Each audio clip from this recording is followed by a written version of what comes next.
debo abandonar el cuerpo. ¿Qué forma más preciosa de poder expresar cómo vamos a morir? No dice porque ya voy a entregar los tenis o porque ya me voy a morir, como muchas veces lo expresamos en diferentes naciones, sino que de una forma muy bíblica y muy espiritual, la Biblia nos muestra que la muerte es simplemente salirnos de un envase, salirnos de un tabernáculo, porque aquí la palabra cuerpo es esquena en el griego, que es la palabra tabernáculo.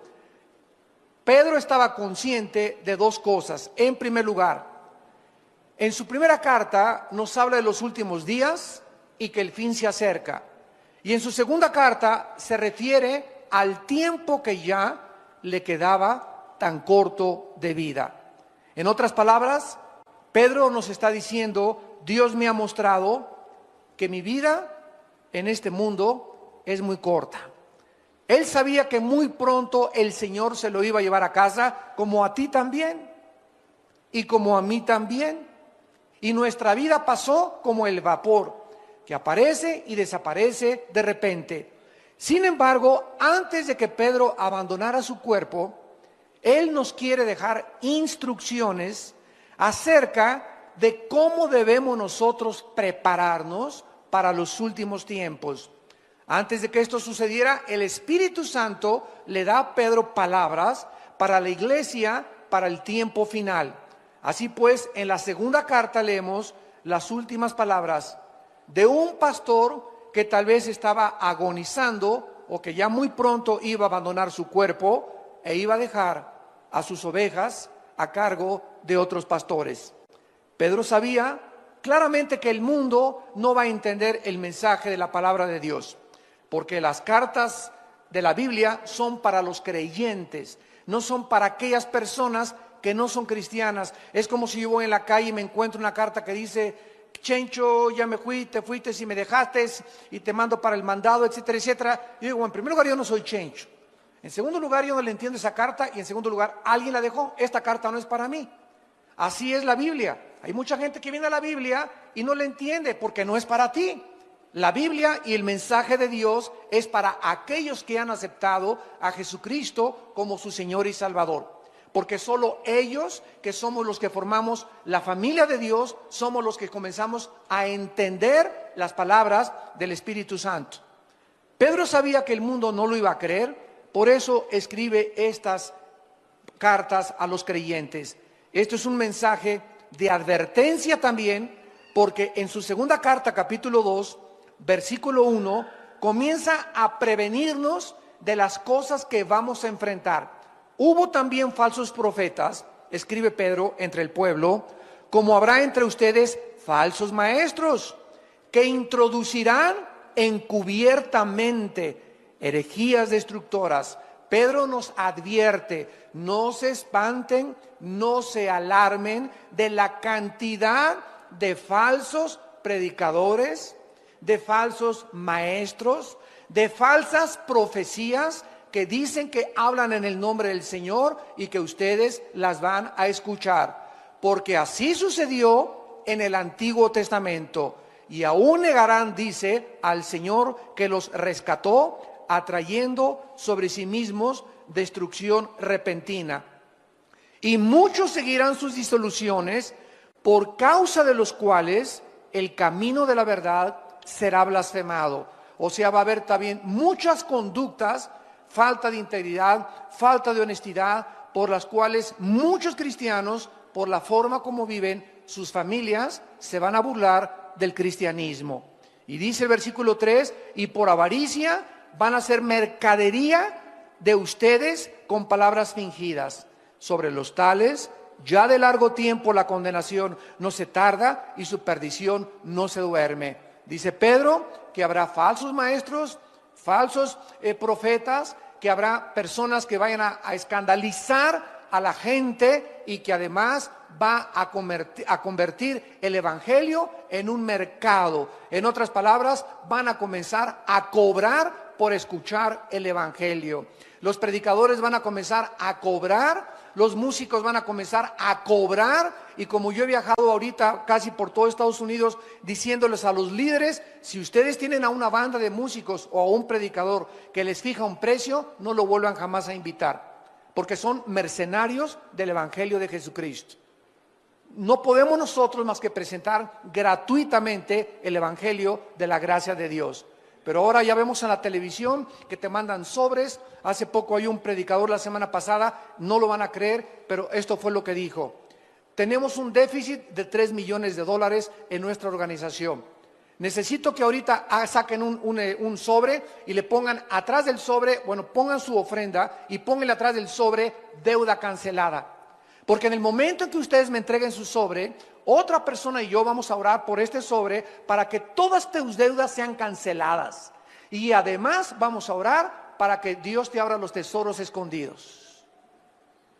Yo estaba con mi esposa, lo vimos hace 4 días en la televisión en Estados Unidos, y yo le decía a mi esposa, ¿cómo es posible que nadie se levante y les diga, cómo es posible que le puedan creer ese falso profeta? ¿Cómo es posible que le puedan prometer a una persona que si tú das, todas tus deudas van a ser canceladas? Es increíble la forma como están esquilmando y como están tratando de presentar el Evangelio de Cristo. En el capítulo 3, 2 de Pedro 3, dice Pedro en el versículo del 10 al 12, pero el día del Señor vendrá como ladrón en la noche, en el cual los cielos pasarán con gran estruendo, los elementos ardiendo serán deshechos, y la tierra y las obras que en ella hay serán quemadas. Puesto que todas estas cosas han de ser deshechas, ¿cómo no debéis vosotros andar en santa y piadosa manera de vivir, esperando y apresurándoos para la venida del día de Dios, en el cual los cielos encendiéndose serán deshechos, los elementos siendo quemados se fundirán, pero nosotros esperamos, según sus promesas, cielos nuevos y tierra nueva, en los cuales mora la justicia. Como cristianos, nosotros creemos las palabras de Dios acerca de los tiempos finales y estamos recibiendo, amados santos, actualmente advertencias muy fuertes. Advertencias muy fuertes, y todo aquello que el mundo había hecho hasta estos tiempos va a comenzar a ser sacudido por Dios. Los banqueros robaron a la gente, principalmente la clase media baja alta, con tantos intereses de las casas, de las tarjetas de crédito, y dijo Dios, basta. Ya no van ustedes a explotar a la gente. Lean ustedes Santiago 5, ya dice claramente, el jornal de los obreros ha llegado a Jehová de los ejércitos, porque los han explotado y se han aprovechado. Un grupo muy pequeño en el mundo, un monopolio que se hicieron de multimillonarios para explotar a todos los demás, hasta que llegaron a la misma quiebra. Y estaba tan interconectadas las naciones en el mundo con los Estados Unidos de Norteamérica, que cuando cayó Estados Unidos, está cayendo la economía mundial. ¿Por qué? Para que se cumpla la palabra de Dios, que el mundo se dirige a una economía global. Muy pronto, escúchenme ustedes, no lo digo yo, lo dice la Biblia, vamos a tener una moneda tal vez internacional, y los primeros pasos van a ser que no va a ser el peso, ni el dólar canadiense. Se va a unir Canadá, Estados Unidos y México con una sola moneda. Se van a unir después el euro con otra sola moneda, y hasta que el anticristo surja será una moneda internacional. Y después viene la marca de la bestia, donde nadie podrá comprar ni vender sin tener el número 666. El mundo se dirige con una velocidad vertiginosa y acelerada a los tiempos finales. Y Dios está sacudiendo lo que más le duele a la gente, el dios del oro y la diosa del sexo. Son los dos dioses ante los cuales el mundo se ha inclinado actualmente. Han adorado al oro, han adorado al dinero, y Dios nos ha dicho a nosotros, ustedes no se afanen por vuestra vida. ¿Qué han de comer? ¿Qué han de beber? ¿Dónde han de dormir? Búsquenme, para que no se llenen sus corazones de glotonería y de los afanes de esta vida, y el día los sorprenda como ladrón. ¿Cómo debemos entonces prepararnos para estos tiempos que estamos viviendo? Es normal pensar, es lógico cómo vamos a sobrevivir, los tiempos amenazadores que estamos enfrentando.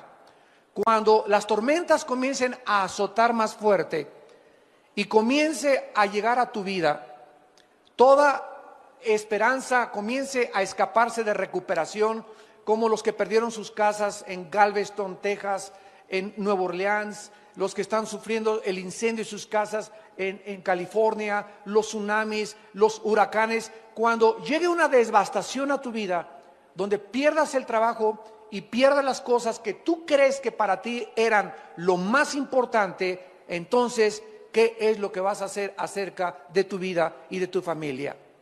¿Qué vas a hacer acerca de tu trabajo, de tu casa, de tu comida y de tu ropa? Creo que esto es una preocupación lógica y legítima de todo creyente, pero de una manera asombrosa. Pedro no nos ofrece ningún consejo acerca de cómo prepararnos financieramente. No nos aconseja dónde invertir nuestro dinero. No nos aconseja nada de cómo proteger nuestra casa, ni cómo sobrevivir al calentamiento global o a la inflación. ¿Por qué? Vamos a ver enseguida los 4 consejos que nos ofrece el apóstol Pedro. Número 1. La primera cosa que debemos hacer para prepararnos para los tiempos que estamos viviendo es confiar en la fidelidad de Dios. Número 1. Pedro ya había experimentado la pobreza, ya había experimentado la fidelidad de Dios. Cuando seguían a Jesucristo, Cristo les enseñó a que no se preocuparan dónde iban a dormir al otro día, si iban a traer tortas, si iban a traer sándwiches, si iban a tener comida, porque ellos donde les agarraba la noche, ahí dormían. Y donde en la noche les sorprendiera, ahí ponían un cartón, un petate o sobre el pasto, y ahí comenzaron a aprender a despertarse todos los días y a seguir a ese hombre que dijo Jesús: hoy no les va a faltar donde dormir, hoy no te va a faltar el techo, hoy no te va a faltar la comida. Vean ustedes, por ejemplo, en Mateo capítulo 8, versículo 20, que dice la Biblia, Mateo 8:20, Jesús les dijo a los discípulos: las zorras tienen guaridas y las aves de los cielos tienen nidos, mas el Hijo del Hombre no tiene dónde recostar la cabeza. En Mateo capítulo 14, versículo 15 al 21, Mateo 14, del 15 al 21, les dice Jesús: cuando anochecía se acercaron los discípulos y le dijeron a Jesús: el lugar es desierto, la hora ya pasada, despide a la multitud para que se vayan por las aldeas y compren de comer. Jesús les dijo: no tienen necesidad de irse, denles ustedes de comer.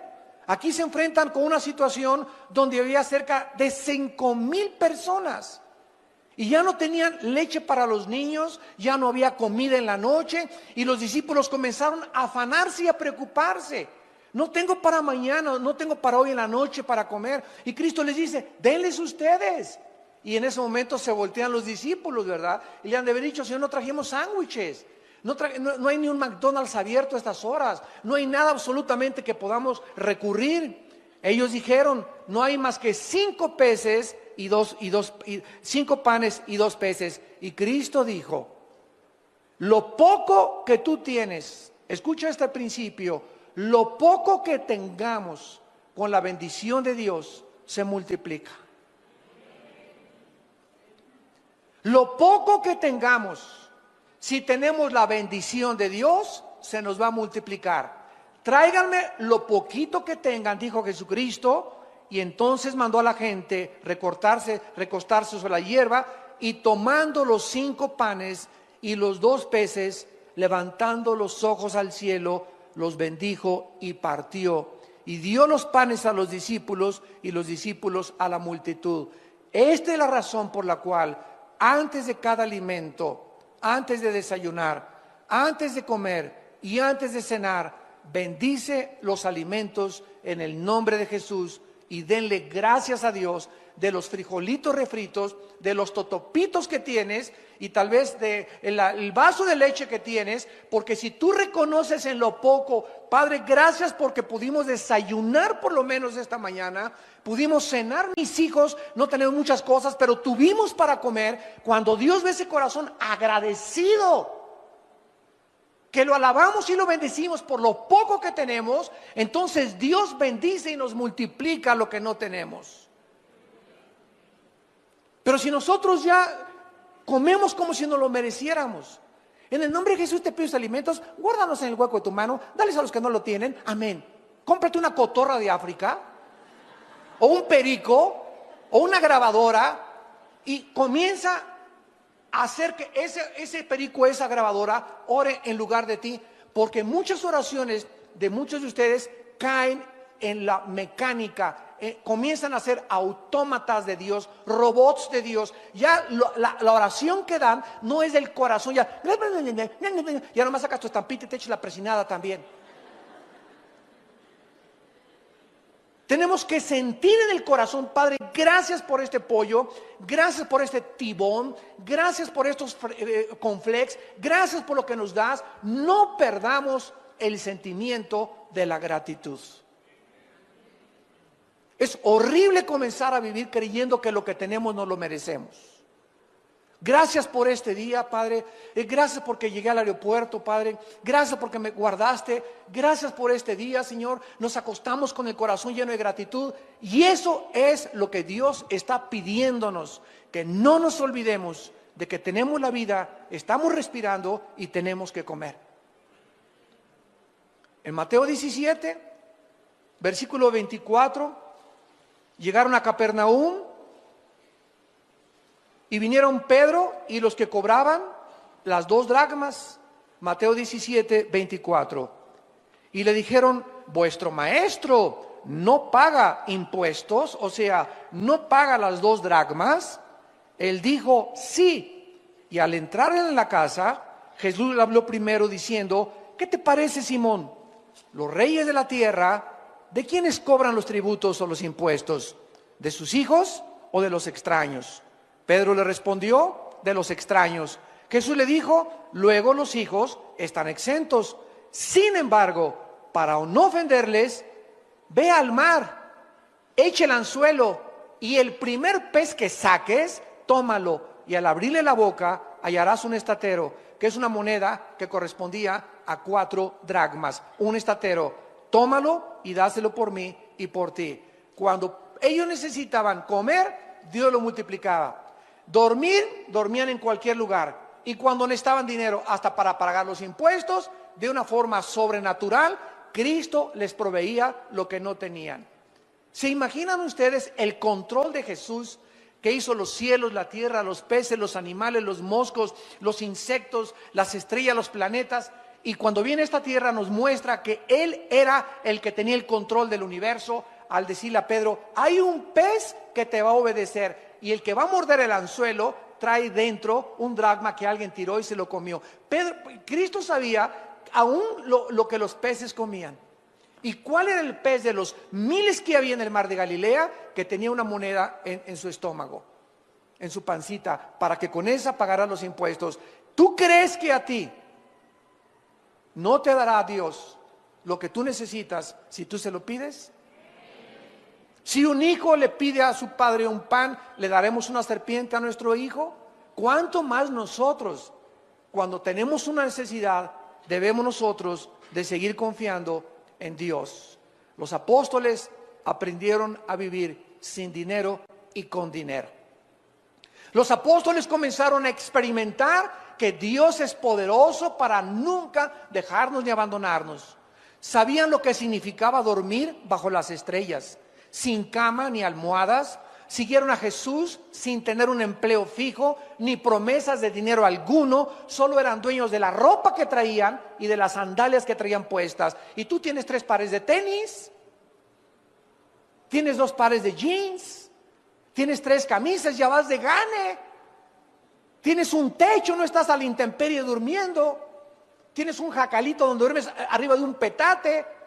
Tienes un horno ahí para que te caliente. En otras palabras, los discípulos aprendieron a confiar en la provisión diaria de Dios para todas sus necesidades. Esto es lo que nosotros tenemos que aprender en Filipenses capítulo 4. Filipenses capítulo 4. Versículos del 11 al 13, el apóstol Pablo, al igual que Pedro, nos escribe estas palabras. Filipenses 4, del 11 al 13. Y dice el apóstol Pablo: no lo digo porque tenga escasez, pues he aprendido ¿a qué? ¿Cuál es la clave para ser feliz? No es tener dinero, porque si solamente eres feliz cuando tienes dinero, qué miserable vas a ser cuando no lo tengas. La clave de la Biblia es que aprendamos a contentarnos con o sin. Porque si no tienes, estás contento porque no dependes de tu contentamiento si tienes. Porque no toda la vida vamos a tener. Yo recuerdo cuando yo inicié el ministerio en 1979. Me fui casi 4 o 5 años de misionero a la sierra de Guerrero y de Oaxaca. Y durante 3 años anduve en la sierra con los indígenas durmiendo en petates, en casas de adobe, en pueblos de leprosos. No teníamos para comer, comíamos lo que pescaba yo en el mar. Y lo que arrancábamos, los mangos que arrancábamos de los árboles, esa era la comida de mi familia durante 4 o 5 años. Y nunca dejamos de comer mangos, nunca dejamos de comer manzanas, y siempre pescaba algo en el mar para llegar y hacer un pez o 2 peces, y comimos pescado durante 4 o 5 años porque éramos tan pobres que no teníamos.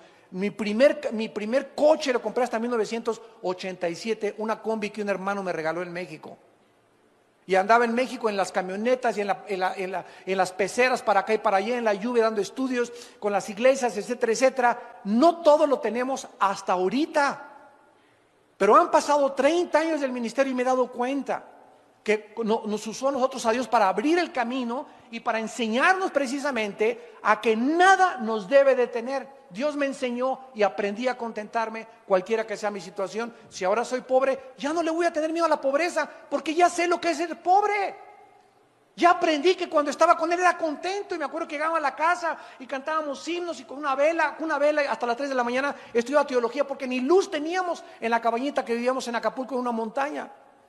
Entonces yo me río de ver hacia ahí la pobreza, me río porque ya he aprendido a contentarme y no me hace falta que no tener. Y es lo que muchos desgraciadamente no han podido aprender. Crían a sus hijos como niños pirrurations.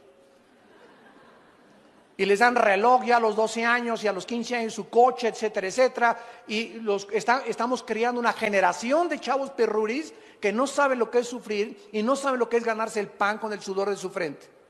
Y es cuando nosotros se casan a los 24, 25 años de edad y ya quieren tener su Sony Trinitron, tienen que tener alfombras persas, persianas de Liverpool y de Palacio de Hierro, y quieren tener todo, y si no lo tienen se suicidan o roban o se divorcian, porque mi mamá me crió en camas de sábanas de seda y comíamos puro caviar y comíamos puro chivo importado.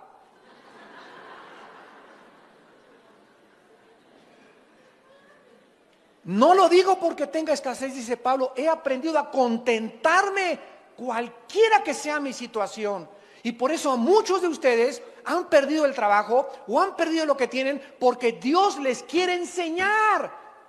Dios no te ha abandonado. Dios quiere enseñarte que en esa pobreza que estás y en esa pérdida de trabajo, Él sigue siendo Dios. Y no te va a dejar ni te va a abandonar. Y cuando recuperes otra vez lo que perdiste, te vas a acordar que no te faltó por lo menos de comer. Y no te faltó techo y no te faltó tampoco tu familia. Porque eso es el tesoro más grande que tenemos. Mientras tengamos la familia, lo tenemos todo. No importa que la familia durmamos en la banqueta, pero juntos siempre, luchando por la sobrevivencia con el Señor de nuestro lado. Diré yo a Jehová, esperanza mía, castillo mío, mi Dios, en quien confiaré. Y no diré yo al banco y la bolsa de valores y Wall Street, en quien confiaré. Pues en aquellos que están confiando en eso, Dios se los ha derrumbado, para que no pongan sus ojos en falsos ídolos, más que en el Dios viviente que le da vida y aliento a todas las cosas. Dice Pablo, versículo 12, sé vivir humildemente, sé tener abundancia, en todo y por todo estoy enseñado, para estar saciado como para tener hambre, para tener abundancia como para padecer necesidad. Y el secreto está en el versículo 3, todo lo puedo en Cristo que me fortalece. Ese es el secreto. Ay de ustedes los que hacen dinero y no han aprendido a vivir con el dinero, porque el dinero los echa a perder.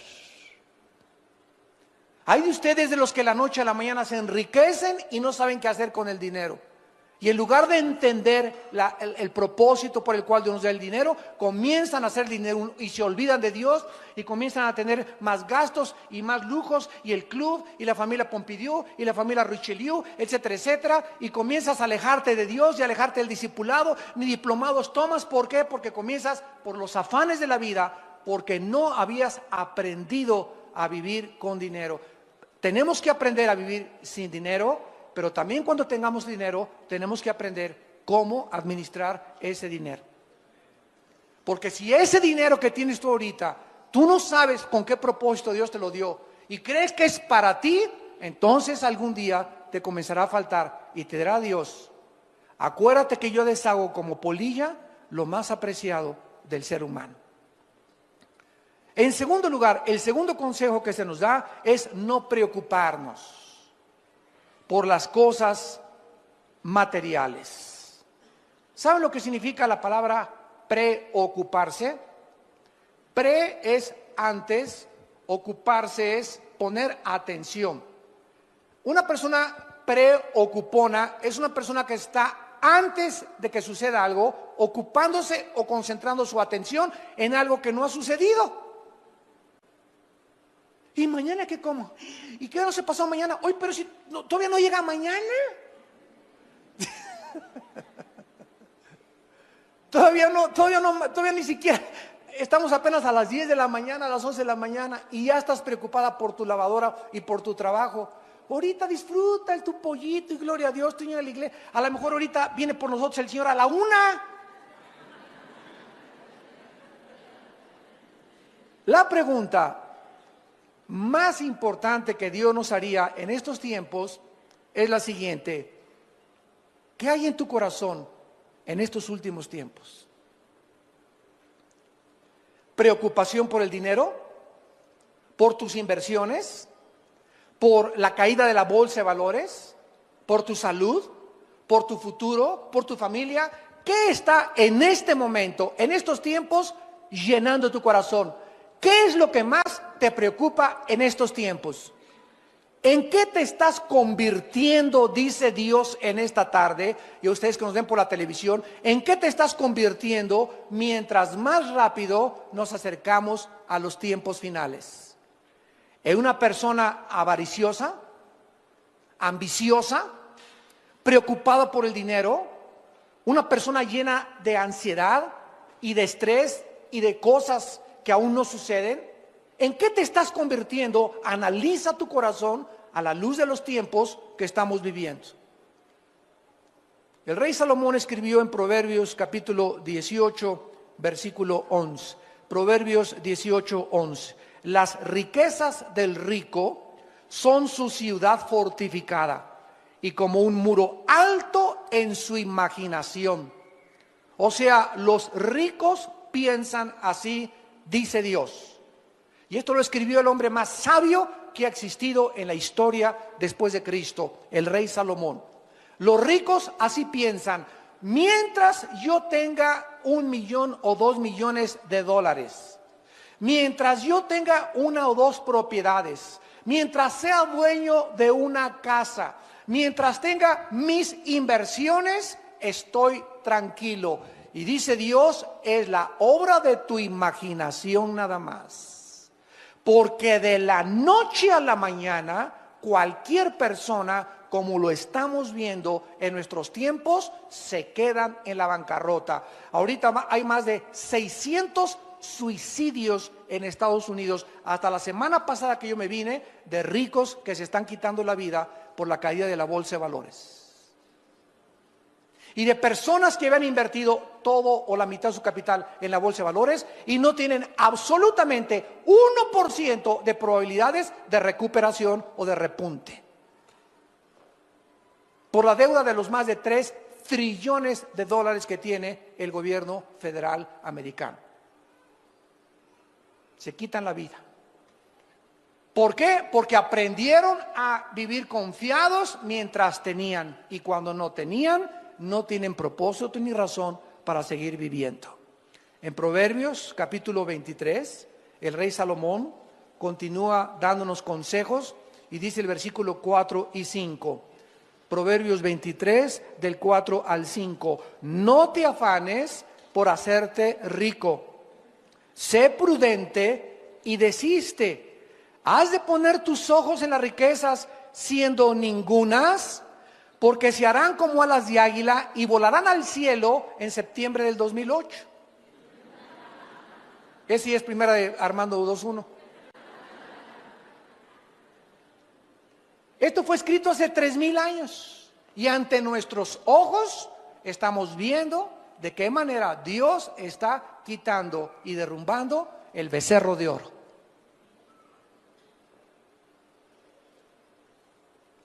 En 1 Timoteo capítulo 6, en el Nuevo Testamento, el apóstol Pablo también tiene palabras para nosotros. Y dice en 1 Timoteo capítulo 6, versículo 6 en adelante. Pero gran ganancia es la piedad acompañada, otra vez igual que Pedro y que Pablo, contentamiento. Gran ganancia es la piedad acompañada de contentamiento. La palabra piedad, eusebia en el griego, significa la vida o vivir cerca de Dios. Tú vas a ganar, nunca vas a perder. Mientras tú vivas cerca de Dios, siempre vas a ganar. ¿Por qué? Porque cuando vivimos cerca de Dios, en su presencia hay plenitud de gozo. Los que viven cerca de Dios tienen que estar contentos, cualquiera que sea su situación.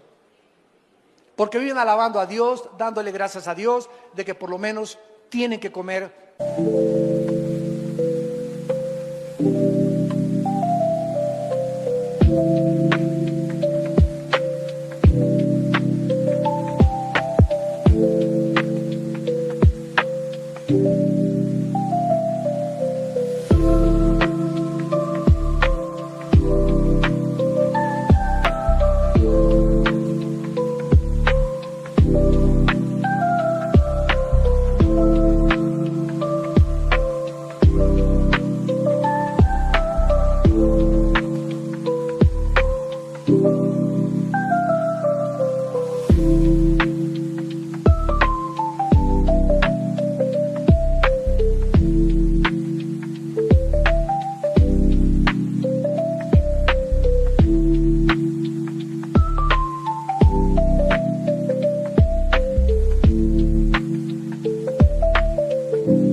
Tienen guaraches que ponerse y tienen un petate donde echarse, donde acostarse.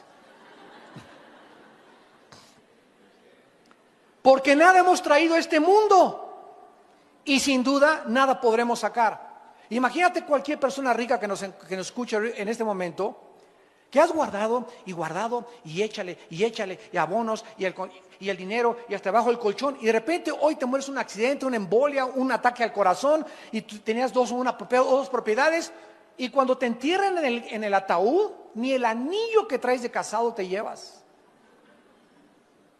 Todo se queda de la noche a la mañana y va a estar tu familia como alacranes peleándose la herencia. Ahí en el panteón van a comenzar los pleitos ya por ver quién tiene más herencia. Así es el corazón humano. ¿Y para qué lo que guardaste? Lo guardaste. Para que lo heredaran y se convirtiera en maldición en tus hijos y en mucha familia. Así que teniendo sustento y abrigo, estemos contentos por el amor de Dios. teniendo sustento y abrigo, estemos contentos, porque los que quieren enriquecerse caen en tentación y lazo, y en muchas codicias necias y dañosas que hunden a los hombres en destrucción y perdición, porque raíz de todos los males es el amor al dinero. No dice que el dinero sea una maldición, dice que es el amor al dinero lo que es una maldición, porque amando el dinero y codiciándolo se extraviaron de la fe y fueron traspasados de muchos dolores. La raíz de todos los males es la ambición y la avaricia de guardar más de lo que tenemos. No está diciendo que los ricos no van a entrar al cielo, ni Dios está en contra que tú tengas un Ferrari el lunes y un Mercedes y un Lamborghini el miércoles. Si tienes y ganas 3 millones de dólares, te puedes dar ese lujo mientras le des a Dios proporcionalmente. Si ganas 3 millones de dólares, dale 1,5 millones de dólares a la obra. Y dice Dios, yo no tengo ningún empacho en que te quedes con 1,5 millones al mes. ¿Por qué? Porque veo que el dinero no es un ídolo para ti. No te has olvidado de mí, dice el Señor. Ese es el secreto del dinero. Pero cuando comenzamos a tener dinero y comenzamos a guardar de más, habiendo tantas necesidades, orfanatorios, que institutos, que comprar un edificio, etcétera, etcétera, y tú guardas y échale, y échale, y échale, es cuando Dios se enoja contra nosotros, porque nos convertimos en avariciosos, en codiciosos, y en personas que vamos a ser algún día hundidas en perdición y maldición. Dice en Eclesiastés capítulo 5 en el Antiguo Testamento, después de Proverbios está Eclesiastés, y dice Salomón, el hombre más multimillonario que ha existido en toda la historia, Salomón. Nadie ha tenido más dinero que Salomón. Ni Howard Hughes, ¿verdad? Ni Bill Gates, ni Carlos Slim, ni ningún otro millonario actual se compara con las riquezas que tuvo Salomón. Y escuchen lo que dijo Salomón, Eclesiastés 5, versículo 10 en adelante. El que ama el dinero no se saciará de dinero, y el que ama el mucho tener no sacará fruto. Esto es vanidad. Cuando aumentan los bienes, también aumentan los que los consumen. Qué bien pues tendrá su dueño sino verlo con sus ojos. Dulce es el sueño del trabajador, coma mucho, coma poco, pero al rico no lo deja dormir la abundancia. Qué ironía del destino, ¿verdad? El campesino va y siembra su maicito y su caballito y su burrito, y en la noche, pero el rico, mis inversiones, el cuento, la computadora, la laptop y esto y el otro. Y vemos, ¿verdad?, que aquel que no tiene nada, ¿de qué se preocupa que hoy la bolsa de valores? ¿Y qué? Pero ¿quiénes son ahorita los que se están matando? ¿Quiénes son ahorita los que están suicidando? ¿Quiénes son ahorita los que están comprando Prozac, pastillas tranquilizantes, y le están entrando más a la coca y más al alcohol? ¿Quiénes? Aquellos que tenían puestos sus ojos y que amaban el dinero. Para ellos es esta maldición. Y dice el versículo 13, hay un mal doloroso que he visto debajo del sol, las riquezas guardadas por sus dueños para su mal, las cuales se pierden en malas ocupaciones, y a los hijos que engendraron, escucha, nada les queda en su mano. Jesús nos dejó consejos, amados santos de Dios, de cómo sobrevivir.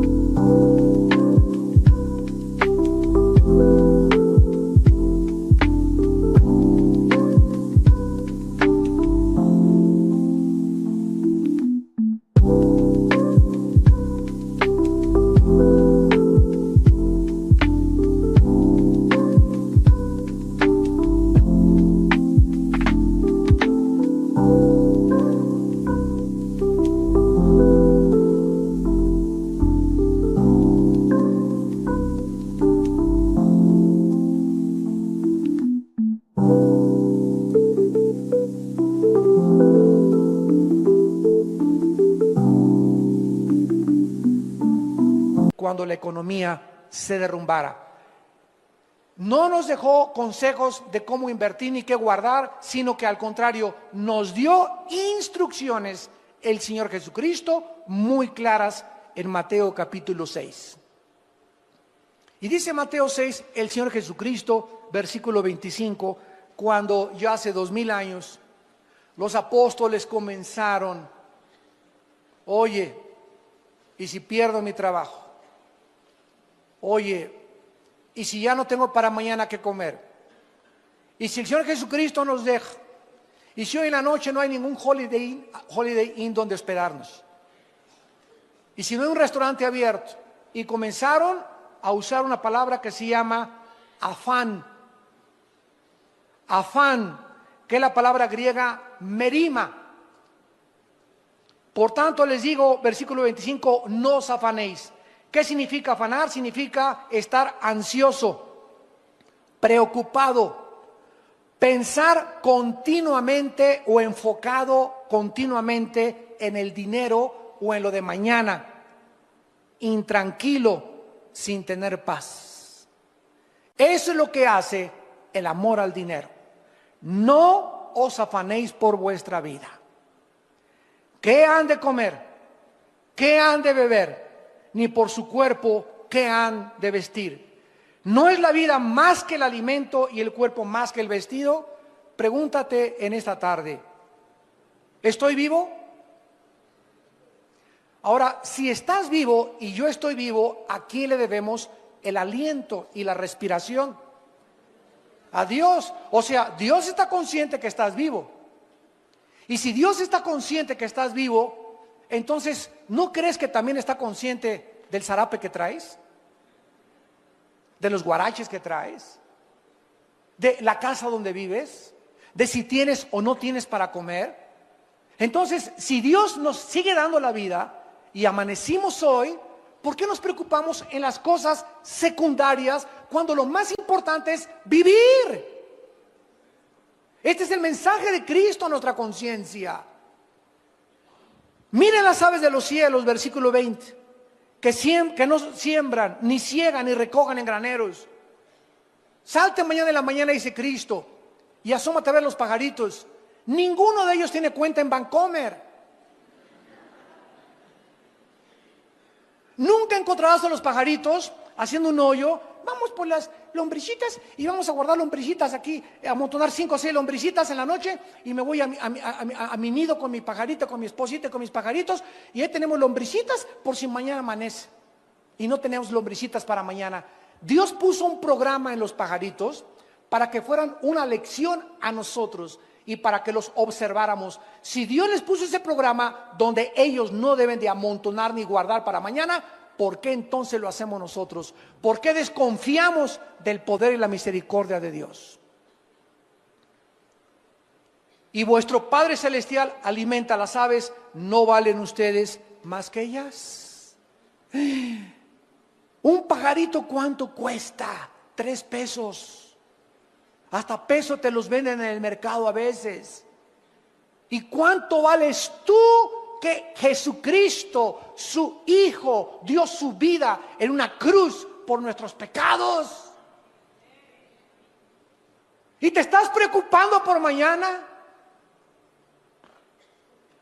¿Qué enojado está Dios contigo? Qué triste y qué desgarrado tiene su corazón Dios. Porque sin fe es imposible agradar a Dios. Si no la fe es confiar. Si no confiamos en Dios y no está Dios viendo que estamos confiando en Él, no lo estamos agradando. Puedes aplaudir, tocar el pandero, gritar, hacer 1000 cosas, levantar iglesias, predicar el evangelio, pero la única forma y la más importante forma en la que Dios está contando con nosotros, contento, es que vivamos confiando en su provisión diaria. ¿Y quién de ustedes, dice el versículo 27, podrá añadir a su estatura un codo? Tú naciste chaparrito con unos 55 de estatura, aunque te pongas tan corto no vas a crecer.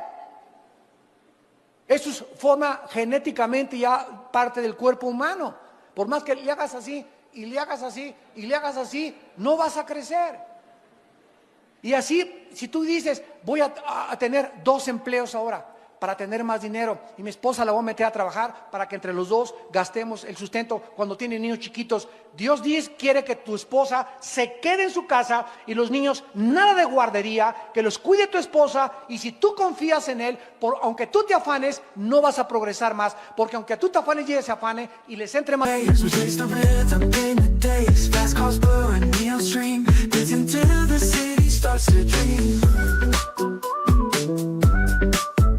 Rhythms pulse through the crowd, voices singing loud and proud. Feel the beat, it's in the air. Magic moments everywhere. Electric heartbeat moves my feet, never retreat. Electric heartbeat, feel the heat. Let's repeat. Digital love we find in the beats, our hearts align. Visions glow, screens alight. And colors of the night, synthwaves crash like the sea. Melodies set us free. Unity in the sound. In this world we are found. This feeling takes control. Sparks ignite within my soul. While you're tight, can't deny. Electric hearts reaching for the sky. Electric. Dinero, no van a ser felices ni van a disfrutar lo que tienen.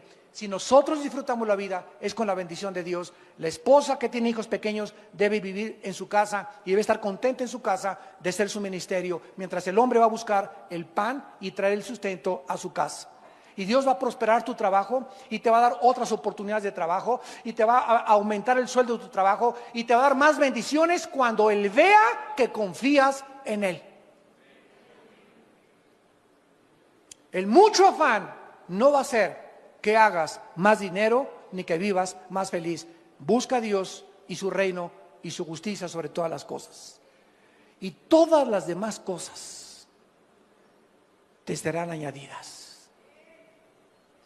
Versículo 29, versículo 30. Y si la hierba del campo que hoy es y mañana se echa en el horno, Dios la viste así, ¿no hará mucho más a vosotros, hombres de poca fe?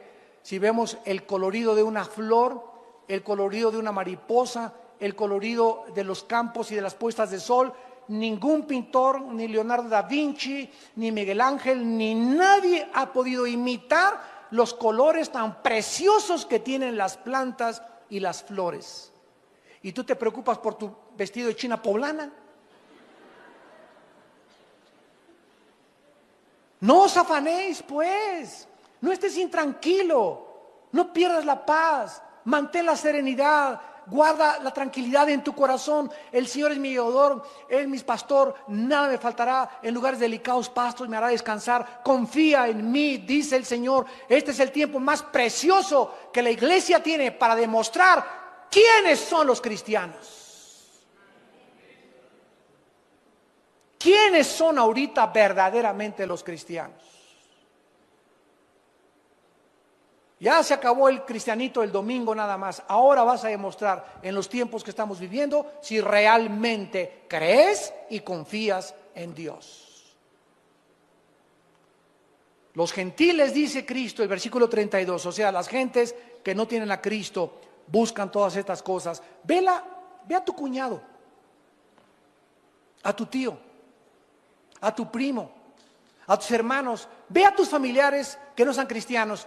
Viven únicamente para la lana, la plata, la plata, la plata. Cómo hacer dinero y aprendí y el otro. Y todos los días prende el noticiero y cada vez el corazón les va a explotar mañana. Las noticias aumentan, las malas noticias aumentan, aumentan. Y porque están enfocados nada más el oro, el becerro de oro, el becerro de oro se está deshaciendo, se está fundiendo, el oro se está yendo. Porque toda su vida está puesta ahí. Los gentiles buscan todas estas cosas. El corazón del mundo está en eso, porque ellos creen que eso es lo que vale en la vida. Pero vuestro Padre Celestial sabe que tú tienes necesidad de estas cosas. Busca primeramente mi reino y mi justicia, y todas las demás cosas te serán añadidas. Y finalmente, regresamos a 1 de Pedro 4, se nos da el cuarto consejo: prepararnos espiritualmente. Dice en 1 de Pedro 4:7, mas el fin de todas las cosas se acerca, sean sobrios y velen en oración. Si tú ya sabes ahora hasta este momento que no te va a faltar, Dios va a proveer milagrosamente en tu casa, como lo hizo con una viuda que se llamaba de Sarepta y su profeta Elías. Dios le dice una vez a Elías: quiero que vayas a un pueblito, y al entrar al pueblito va a estar una señora que es viuda recogiendo leña. Y quiero que cuando llegues a ese pueblito le digas a esta viuda que te lleve a tu casa y que te dé de comer. ¿Por qué no le dijo Cristo: quiero que llegues al Holiday Inn? O te voy a mandar con una familia que tienen cornflakes, que tienen avena, que tienen bastante para desayunar, tienen hasta chorizo de Toluca para que te hagan de desayunar. ¿Por qué Dios manda a su profeta con la mujer más pobre de todo el pueblo? Parecería a primera vista falta de misericordia, ¿no es verdad? Caray, aún lo que no tiene se le va a ir a quitar a esa pobre. ¿Cómo lo manda con la que no tiene? Pues llega Elías y la viuda le dice: sí, con mucho gusto, tengo nada más en mi casa, ni cornflakes ni avena, tengo nada más un poquitito de aceite y un poquitito de harina para hacer y freír una sola pieza de pan o un hot cake. Y la viuda hace lo que le queda, y tenía un hijo la viuda. Era para ella y para su hijo.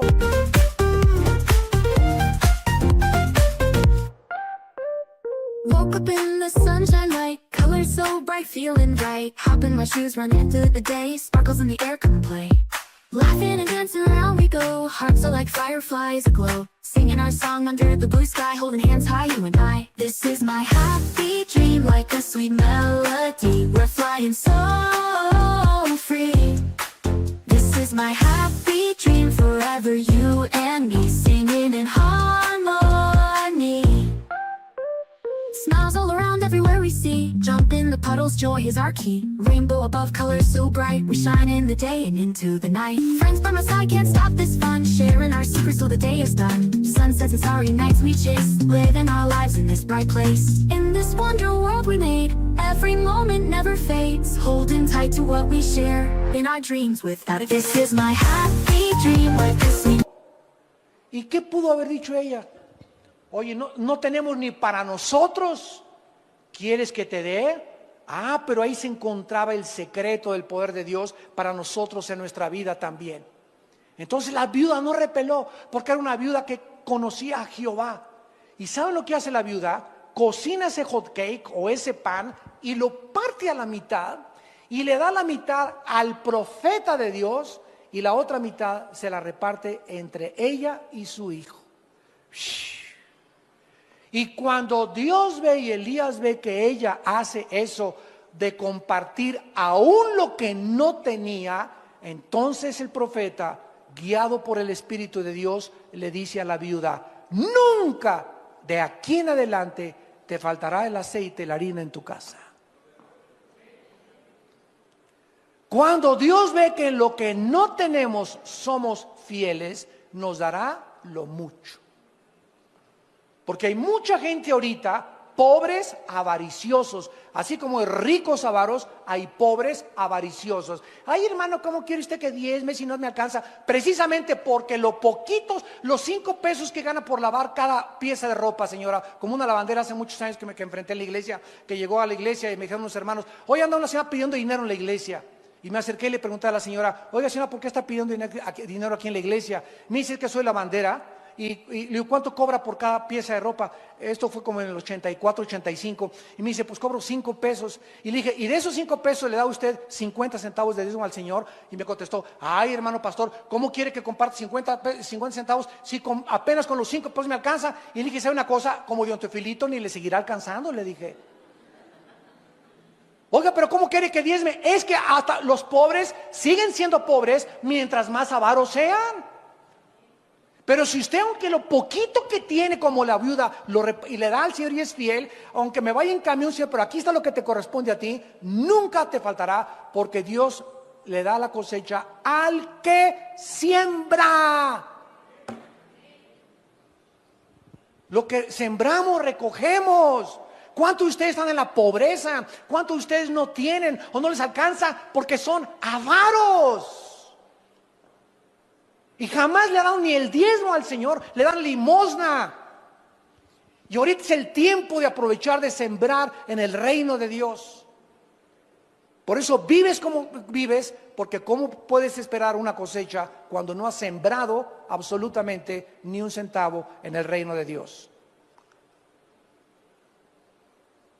Pedro está repitiendo lo que Cristo dijo con otras palabras en Juan 14. Si creen en Dios, crean en mí, no se turbe su corazón. No estén intranquilos. No estén preocupados, no estén ansiosos. Voy a preparar un lugar para ustedes, para que donde yo voy, ustedes también estén. Si ustedes tienen mis mandamientos y los guardan, ese es el que me ama. Y el que me ama, yo lo amaré. Y mi Padre lo amará también. Y vendremos mi Padre y yo, y haremos morada en tu vida. No te dejaré ni te desampararé, estaré todos los días hasta el fin del mundo contigo. No veas al mundo, no veas el becerro de oro fundiéndose ni deshaciéndose, no veas las noticias, veme a mí. El creador y sustentador, el que extiende los cielos como una cortina y extiende la tierra y sus productos y da aliento a los que en ella moran y espíritu a los que por ella caminan. Él es el Dios al que estamos sirviendo. Y ahorita nos está probando, no estamos todavía en la tribulación.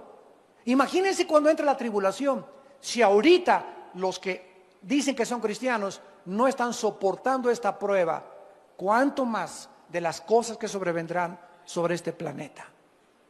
Es el tiempo, amados santos, de prepararnos espiritualmente en oración, velando, estando conscientes de los peligros que nos rodean y estar pasando más tiempo con Dios. Es triste que actualmente veamos a millones de cristianos que invirtieron en la bolsa de valores. Y esto no significa que Dios está en contra, no me vayan a malentender, de que invirtamos y tengamos ahorros. Dios no está en contra de que tengas ahorros, pero no que pongas tus ahorros en inversiones gigantescas como la bolsa de valores, con muchísimos más riesgos que los que tienes en el banco.